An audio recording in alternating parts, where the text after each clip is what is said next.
if you want to really see something that's said, take a look at what happened.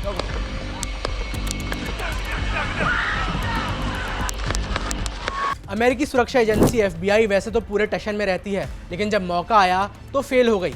14 जुलाई को America के Pennsylvania में राष्ट्रपति पद के उम्मीदवार डोनाल्ड ट्रंप की हत्या की कोशिश की गई। वो तो हमलावर का निशाना चूक गया और गोली ट्रंप के कान को छूते हुए निकल गई, वरना बड़ी अनहोनी हो सकती थी। बताया जा रहा है कि डोनाल्ड ट्रंप की सुरक्षा में लगे इस स्नाइपर ने हमलावर को तुरंत ढेर कर दिया, लेकिन सभी सुरक्षाकर्मी इतने फुर्तीले नहीं थे। ट्रंप के करीब जो FBI एजेंट और सीक्रेट सर्विस के अधिकारी खड़े थे, उनके तो मानो हाथ पैर फूल गए। सोशल मीडिया पर जब इस घटना के वीडियो वायरल हुए तो पूरी दुनिया की नज़रें इन महिला कमांडोज पर भी पड़ी। डोनाल्ड ट्रंप पर हमले के बाद ये महिला कमांडोज हड़बड़ा गईं। किसी से अपनी बंदूक नहीं संभली तो कोई अपना चश्मा ठीक करने में तैयार हो गई। हालांकि सारा दोष इन महिलाओं पर ही दे दिया जाए, ये सही नहीं होगा। सीक्रेट सर्विस अधिकारियों से कई लेवल पर गलतियां हुई हैं। गोली चलने के बाद डोनाल्ड ट्रंप काफी समय तक स्टेज पर ही खड़े रहे। सीक्रेट सर्विस के अधिकारी उन्हें घेरे हुए थे, लेकिन इस बीच ट्रंप ने जोश दिखाकर अपना हाथ हवा में लहराना शुरू कर दिया। इस दौरान ट्रंप का चेहरा भी काफी एक्सपोज था। होने को तो इस समय फिर ट्रंप पर बड़ा जानलेवा हमला हो सकता था। सीक्रेट सर्विस अधिकारियों ने इतनी ढील बरती कि उन्होंने एक और हमले की संभावना को ही नकार दिया। हो सकता था कि हमलावर एक नहीं बल्कि हमलावरों की पूरी टीम हो। ऐसे में क्या ये लेवल की सुरक्षा ट्रंप की जान को बचा सकती? ट्रंप पर हुए हमले को लेकर नए खुलासे हो रहे हैं, जिसको लेकर एक नया वीडियो भी अब सामने आ गया है। हमले से पहले लिए गए इस वीडियो में लोग बकायदा हमलावर को देख रहे होते हैं। हमलावर पास की एक बिल्डिंग की छत पर राइफल के साथ मौजूद है। उसी बिल्डिंग के नीचे पुलिस अधिकारी भी मौजूद हैं।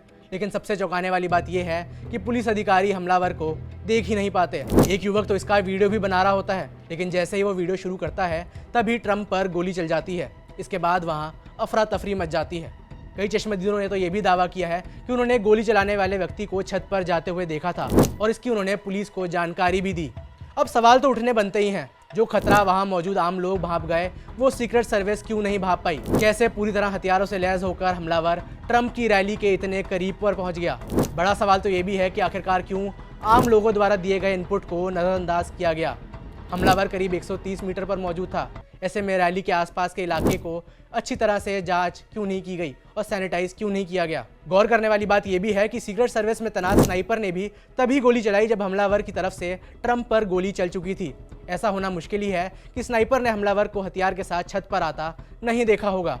माना कि स्नाइपर ने काउंटर अटैक में ही हमलावर को ढेर किया, लेकिन सवाल तो उठता ही है कि उसने अटैक होने का इंतजार क्यों किया? ट्रंप के करीब 3 स्नाइपर मौजूद थे, लेकिन क्या किसी ने भी अंतिम समय तक हमलावर को नहीं देखा?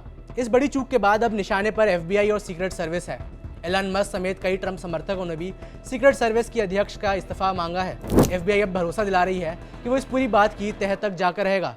आपको बता दें कि अमेरिका में पूर्व राष्ट्रपतियों की सुरक्षा की जिम्मेदारी सीक्रेट सर्विस के कंधे पर रहती है, जो कि एक केंद्रीय एजेंसी है।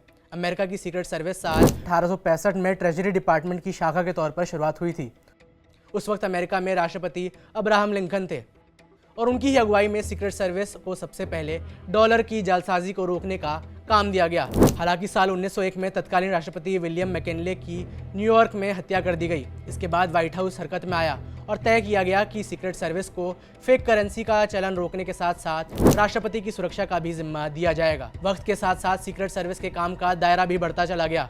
50 के दशक में फॉर्मर प्रेसिडेंट एक्ट पास हुआ, जिसके तहत पूर्व राष्ट्रपतियों और उनके परिवार को भी पूरी जिंदगी सुरक्षा देने का फैसला किया गया। अमेरिका के पूर्व राष्ट्रपति डोनाल्ड ट्रंप को भी बीते दिन इसी नाते सुरक्षा दी गई थी।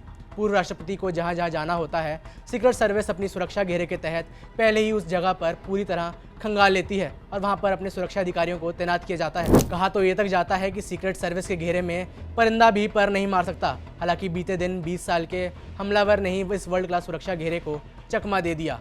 जैसे हम तस्वीरें देख रहे हैं, कोई अपनी बंदूक को नहीं संभाल पाया तो किसी को चकना चश्मा पहनना ज़्यादा ज़रूरी लगा। शर्म की बात तो ये भी है कि इन्हें ऐसे समय के लिए ही ऑपरेट करने की ट्रेनिंग दी जाती है। वो FBI सीक्रेट सर्विस जिस पर अमेरिका गर्व करती है, तमाम फिल्मों TV सीरीज़ में नाम लिया जाता है, उनका गुणगान करते हैं, आज वही एजेंसी मानो एक्सपोज हो गई है।